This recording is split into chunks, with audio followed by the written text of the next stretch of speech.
je pense que c'est presque public, hein. Comme vous le savez, le calife évolue dans la transparence et on a évoqué surtout les relations de famille qui unissent nos deux pays, comme j'ai l'habitude de le dire.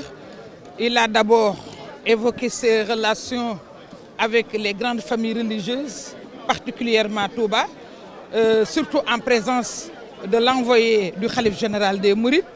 Mais il a évoqué aussi des événements qui ont précédé ma naissance et qui ont étayé les relations qui lient son père et le mien.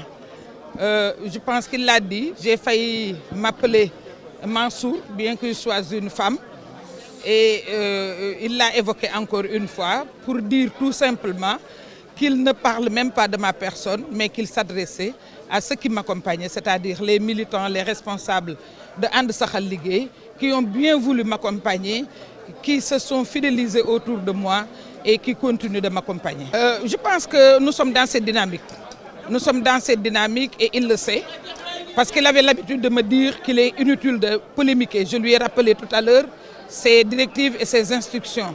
Je lui ai dit que je n'ai pas le droit de faire certaines choses. Compte tenu de nos relations, il n'hésite pas à me rappeler à l'ordre.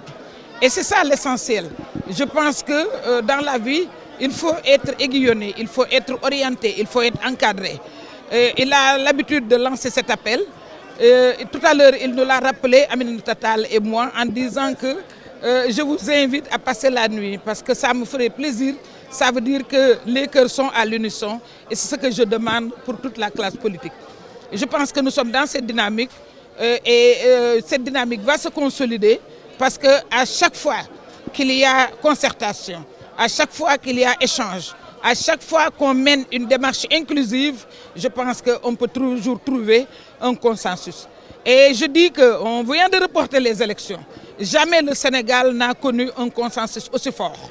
C'est l'opposition qui était contre le report. Aujourd'hui, c'est l'opposition qui a demandé le report pour régler les griefs qui entourent effectivement le processus électoral. Nous l'avons revendiqué, c'est nous qui l'avons demandé. Il y a Ndemdien qui est à côté de moi, ainsi que Serge Détessis, qui est aussi avec moi.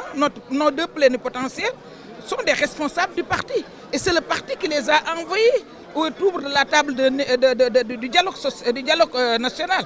Donc on ne peut pas envoyer des responsables de son parti et avoir la malhonnêteté de prendre le contre-pied. Moi, je ne le fais pas. Moi, je ne le ferai jamais. Ils sont aussi responsables que moi dans le parti. Et c'est le parti qui a voulu que ce sont ces deux-là qui nous représentent au niveau de la commission politique. À partir de ce moment, j'assume tout ce qui se passe là-bas.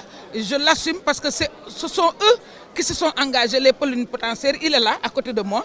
Ils se sont engagés à effectivement avoir un planning, avoir un agenda bien structuré, bien rétabli avec des OS pour effectivement prendre à charge tout ce que nous leur reprochons.